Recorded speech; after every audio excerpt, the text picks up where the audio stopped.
কি অন্যায় করছো? হুম? তোমার কয়টা শাস্তি হবে? মায়ের হবে কয়টা? চারটে। ওরকে চারটে মারবো নাকি কম? ছোট মানুষ, কয়টা মারবো? তুমি কি কও? তিনটে মারবো, একটা কমাই দিব না? ছোট মানুষ তাই। হ্যাঁ? আর অন্যায় করবা নাকি তুমি? হুম? কি ছিল তোমার নানার সাথে তোমার?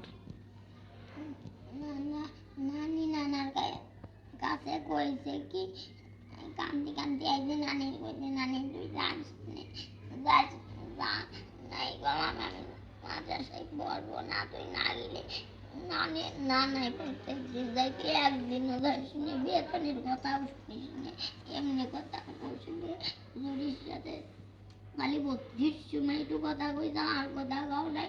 আজকে না গেলে মাদ্রাসায় আজ যাবো না দেখি কালকে হয়েছে কি না গেলে তোর দাদা বাড়ি ঈদের পরে যাবেন না, তোর দাদা বাড়িতে আসার সময় সাদা দিবানে কইছে কি দাদিকে তারপরে আমি দাদাকে রঞ্জিত মাদ্রাসাতে ওই জায়গাতে আশা করে পারবা না কি আশা করে বললি মানে দাদার দাদাকে বাড়ি দেখো না, আমি বলছি কি না দেখি আমার নানার বাচ্চা পাঠাবি না একদিন, না নাই কথা কইছি তো একদিন কথা কইছি, সেদিনকে দুইবার কথা কইছে, তুই খালি একবার কথা কইছি নানি কইছে কি কালকে তো দিয়ে আসবে, আমি কইছি কি আজকে আমি রোজা থাকবো কালকে না থাকলে তুমি কও কালকে কালকে কালকে কালকে করতে করতে এখন রোজা থাকতে দাও না, একদিন সে আগেও রোজা থাকতে যাও না,